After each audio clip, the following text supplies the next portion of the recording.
केंद्रीय परिवहन मंत्री नितिन गडकरी ने कहा कि भारत में 87% ऊर्जा का आयात होता है, जिसकी कीमत 22 लाख करोड़ है। ये पैसे जो देश के बाहर जाते हैं, क्या ये पैसे नहीं बचने चाहिए? जब हमने इथेनॉल बनाया तब मक्के का दाम 1200 रुपये प्रति क्विंटल था, इस पर MSP 1800 रुपये प्रति क्विंटल थी। जैसे इथेनॉल की बात आई तो इसकी कीमत बढ़ी और 2600 से 2800 रुपये प्रति क्विंटल हुई। इसका परिणाम हुआ कि आज उत्तर प्रदेश और बिहार में 3 गुना मक्का लग रहा है। जब ये 22 लाख करोड़ रुपए बचेंगे तो ये किसकी जेब में जाएंगे? ये देश के किसानों की जेब में जाएंगे। भारत में 87% एनर्जी जो होती है वो इंपोर्ट होती है और उसकी कीमत है 22 लाख करोड़ और ये 22 लाख करोड़ देश के बाहर जाते हैं। क्या ये नहीं बचने चाहिए? और जब हमने इथेनॉल बनाया, जब मक्के से परमिशन दी तो मक्के का भाव था 1200 रुपये क्विंटल, मार्केट प्राइस थी, और MSP 1800 रुपये क्विंटल थी।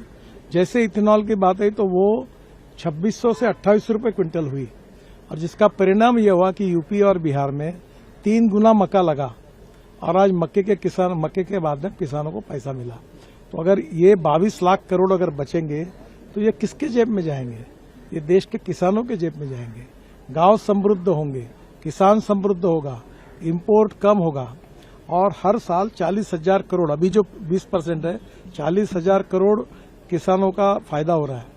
और अभी जो हमने कैलकुलेशन किया कि इसमें से 360 करोड़ पेड़ लगाकर जितना पोल्यूशन कम होता उतना इथेनॉल के कारण कम हुआ। देखो ये गाड़ी, इसमें देखो उधर कोई हवा नहीं है, कोई कार्बन डाइऑक्साइड नहीं है, no pollution, import substitute, cost effective, pollution free और इंडिजिनस।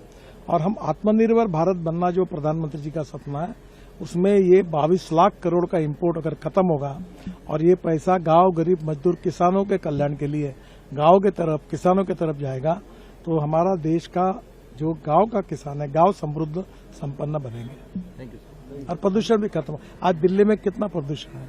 नहीं होगा।